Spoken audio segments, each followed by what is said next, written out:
Welcome to my channel Supriya home kitchen. আজ আমি দিদিমার ঠাকুমার হাতে রান্না একটা নিয়ে এসেছি, সিম্পল একটা রান্না, মূলোর শাক, নারকেল দিয়ে মূলোর শাক ভাজা। তো তার জন্য একটু সর্ষের তেল দিয়ে দিলাম। দেখুন বন্ধুরা, সর্ষের তেলটা দিয়ে দিলাম। তেলটা গরম হোক, ফিরছি। তেলটা গরম হয়ে গেছে। এখানে আমি কালো সর্ষে নিয়েছি আর দুটো শুকনো লঙ্কা দিয়ে দিলাম।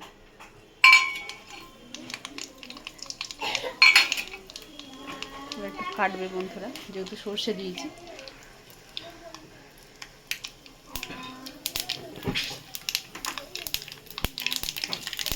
দেখুন ফাটছে, পরিষ্কার পুরোপুরিভাবে হোক, ফেটে ফেটে উঠুক, গন্ধটা বেরো।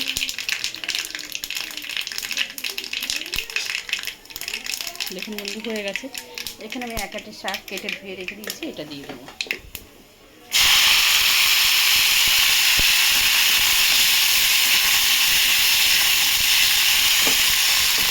সবকটা শাক দিয়ে ফিরছি। আর একটা জিনিস লক্ষ্য রাখতে হবে বন্ধুরা, মূলোর শাক কিন্তু একটু হয়ে যায়, এটা দিয়ে গ্যাসটাকে আস্তে করে দিতে হবে, আস্তে আস্তে আস্তে হবে। আমি সবকটা শাক দিয়ে দিয়েছি, একটু ঢাকা দিয়ে রান্না করতে হবে।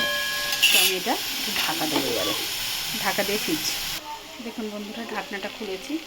এবার আমি এতে স্বাদ মতো নুন দিয়ে দেবো,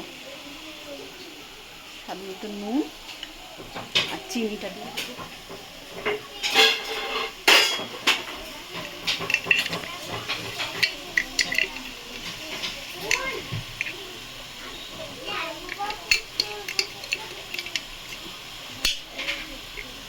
বেশি করে চিনি দিতে হয় বন্ধুরা।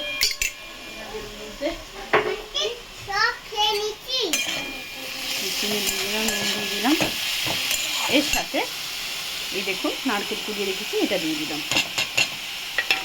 দিয়ে এটাকে আবারও ঢাকা দেবো বন্ধুরা।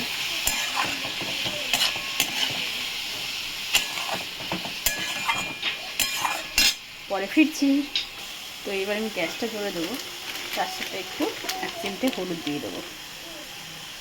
অনেকে হলুদ না দিয়ে ভাজছে, এটা হলুদ না দেওয়া অপশান, আমার তো একটু হলুদ দিতে লাগে, হলুদ না হলে আমার হয় না। তো এবার গ্যাসটা জ্বলে দেবো বন্ধুরা।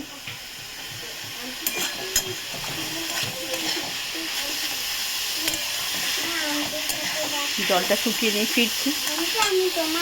তো বন্ধুরা দেখুন, আমার শাক ভাজা পুরো রেডি হয়ে গেছে।